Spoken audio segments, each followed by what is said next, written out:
Hello and welcome to a spooky episode. I chose to watch one movie a day for this spooky October.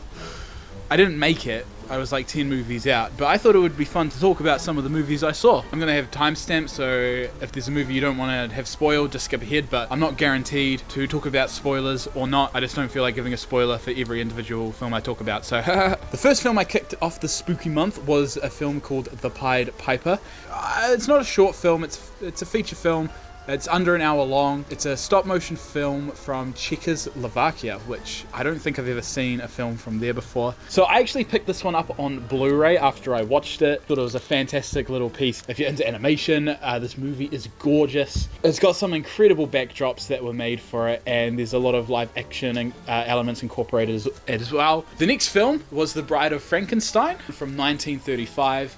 I had seen Frankenstein a little while ago in preparation for one of my other short films, and yeah, I prefer Bride of Frankenstein to Frankenstein. I haven't read the Frankenstein novel, so I don't know what it would be like for someone who has read the book to watch this movie, but I really, really loved it, yeah. The next film I checked out was John Landis's An American Werewolf in London. I'm a huge Blues Brothers fan. My friend Sean introduced me to the Blues Brothers a little while ago, and I just thought it was one of the funniest movies I've ever seen. I thought it was brilliant. So I think I was a little disappointed by An American Werewolf in London just because it's listed as a comedy. I didn't find it that funny, and I didn't feel like it presented itself as much of a comedy. I think there was one joke that I laughed at. Just going into it after watching The Blues Brothers, thinking that it was going to be a comedy, I think I was just a bit let down.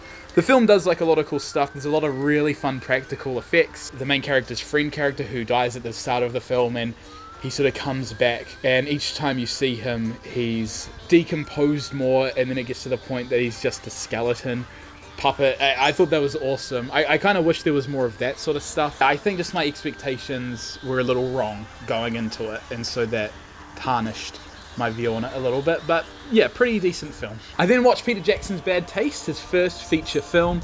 I didn't love it. I feel like there's not much of a story, and whatever story is there is just kind of an excuse to get to the gory bits. I much rather prefer looking into Bad Taste, the behind the scenes of it, and just seeing how they created the film. I mean, they barely even had a budget. They just filmed it over the weekends, which is kind of where I'm at with my friends as well. It's really cool to see the behind the scenes and just the fact that they built miniatures and how they got permission to film in historical locations and that sort of thing. Real guerrilla filmmaking, which is really cool. I would love to see Peter Jackson go back to his roots and do something on a micro budget, but I don't think that would ever happen. But it's a really great start. It's not terrible, but I think it's more interesting to look at from a filmmaking perspective as opposed to watching it as a film, if that makes sense. I feel like watching The Conjuring, I've never seen it before, but I feel like I've seen it before. I think just because like different video games I've played, it feels very familiar. The first half was a lot better. I think by the time the ghost starts tossing people around, I think it gets a little ridiculous for my liking. But yeah, my friend Sean said it's basically the action movie equivalent of horror films, and yeah, I think that's really, really accurate. I'm not 100% sure how to pronounce it, but it's a Russian horror film from 1967 called V. And oh my word, I loved this film. I think I just saw a clip come up on Instagram or something. I was like, oh, I might check that out. I'm so glad I did.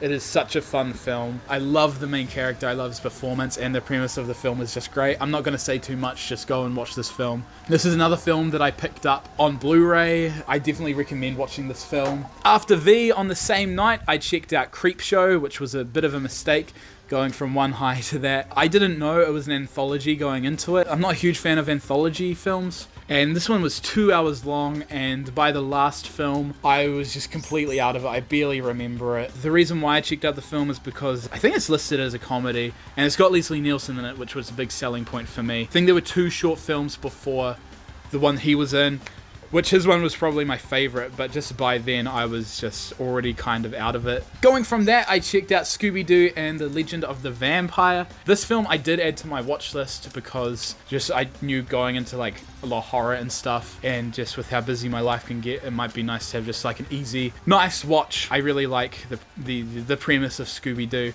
I just wished I liked the movies more. Maybe without nostalgia, it's a little harder for me to get into a lot of the Scooby-Doo stuff, which I think is a shame, because I think Scooby-Doo's really fun. This film in particular was a little too straight to DVD quality for me, which I do struggle to get past a little bit. I mean, it's a Hanna-Barbera movie, but they do go all out with the Hanna-Barbera sound effects, and to me it just got a little grating. I feel like you can do it in a way, but yeah, it was just a bit much for me. Yeah, I just wished I liked Scooby-Doo a little more. The next film I watched was a Japanese film called One Cut of the Dead, which I know is held to quite high regard, and yeah, I can see why. I loved this film. I know that people going into it do struggle with the first 20 minutes, I think. From what I've heard, I do want to say, this is going into spoilers, but in the opening, I was so engaged because I feel like I picked up on the little filmmaking things that they sort of sprinkled out. There's a line where they hear like a door and they sort of look over for a really long time. I was like, oh, that's an interesting choice. They had a moment where the cinematographer fell over and dropped the camera, and you just see it sitting on the ground. He gets picked up again and is running, and then it turns around and zooms in to the zombie. I was like, oh, that's really interesting. They've changed technique. They've started zooming. They haven't started zooming previously. And there was another moment, I think, where all the characters just stop and look in a particular direction. I was just like, I was so intrigued at why they were making these decisions.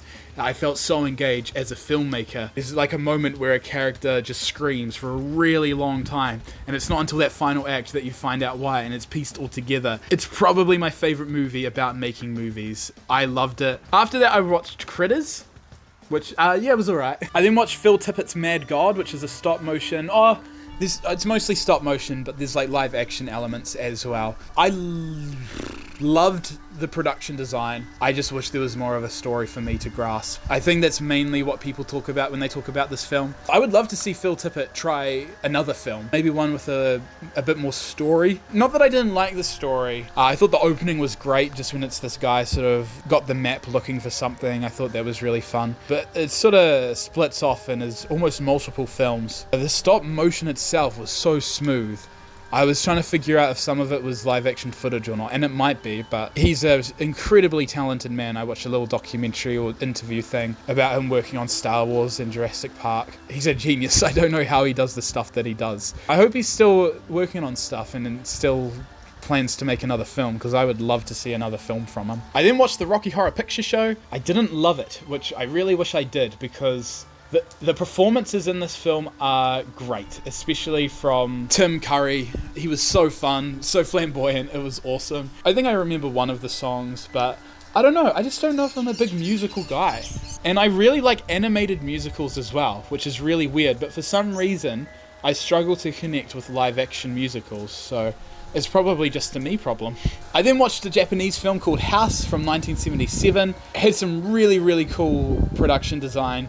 I loved all the painted backgrounds. I thought they looked gorgeous. I loved the sets. I thought the house was really pretty, and some really fun, like, ghost moments, I guess you could call them. Craziest editing I've ever seen in a movie in my whole entire life. Very Auntie Donna-esque, if that means anything to you. Smackdown!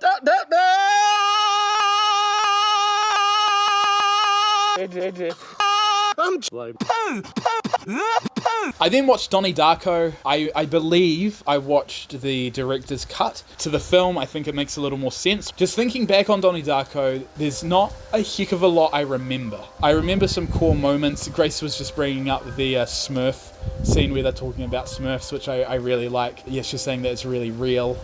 It's a really real conversation. I agree with her. But yeah, when I'm thinking back over the film, there wasn't a lot for me to latch onto. Not that it was like a bad made film or anything like that. Just sometimes when you go into movies with such high regard, it can be a little hard to know what to expect, I guess, and I feel like that probably happened here. I then had a huge 10-day gap in my schedule because I was studying, but then I came back and watched Phantom of the Opera from nearly 100 years ago, 1925, and I really struggled to get through this film. It felt unbelievably slow, and it's not because it's a silent film, because I really like silent films. Sean showed me Buster Keaton's The General a wee while ago, and that was a fantastic film, entertaining the whole way through. I think the opening flowed pretty well for me. It just got to a point where it just sort of halted. I feel like it could have been so much shorter than what it was. It really feels stretched out. But it's really cool watching films from that long ago, because it's genuinely just a time capsule. And the reason why I watched Phantom of the Opera is because I wanted to watch Phantom of the Paradise, which is another musical film. The music is by Paul Williams, who did the music for the Muppet movie, the original Muppet movie, which is a soundtrack that I adore. I loved the opening to Phantom of the Paradise, and then didn't so much love the rest of the film, which was a really shame because the costumes and the setting was so cool. I know it's sort of a retelling of Phantom of the Opera, but they really did their own unique thing. And I just really wish I loved the music. I cannot remember a single song. I then watched The Fly, which is another sort of classic one that I've heard about. I thought it was pretty good. The performances are all really great.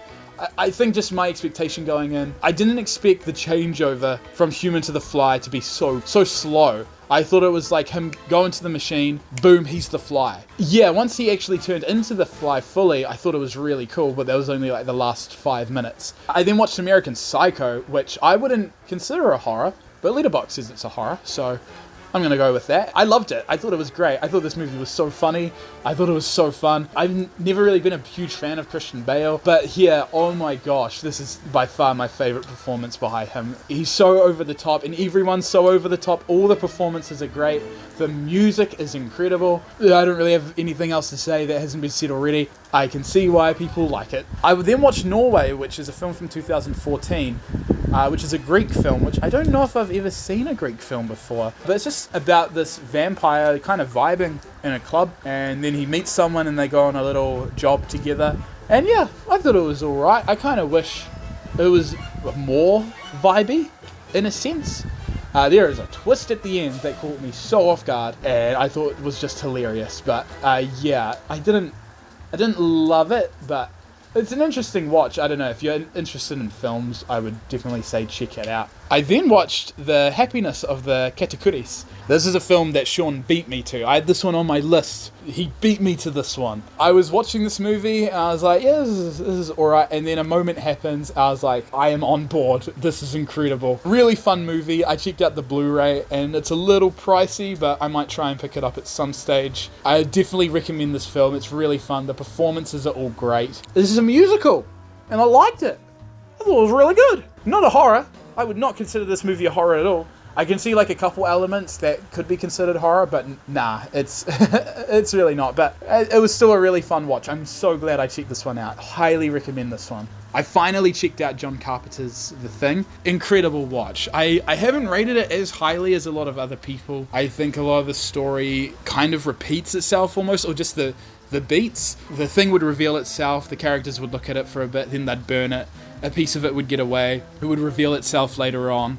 They would burn it. A piece of it got away. And it sort of just kind of did that on repeat. As awesome as the design is, I didn't feel super threatened. These problems could go away. I'm definitely going to rewatch it this at some stage, so my thoughts could change. It's still very fresh. Kurt Russell's performance is amazing. I always love to see Keith David in films. Yeah, the whole cast of characters were great. There were so many characters. I didn't realize there were so many in this film, but the film balances them really well. And I don't want to sound like I hate this film. Like, I loved this film.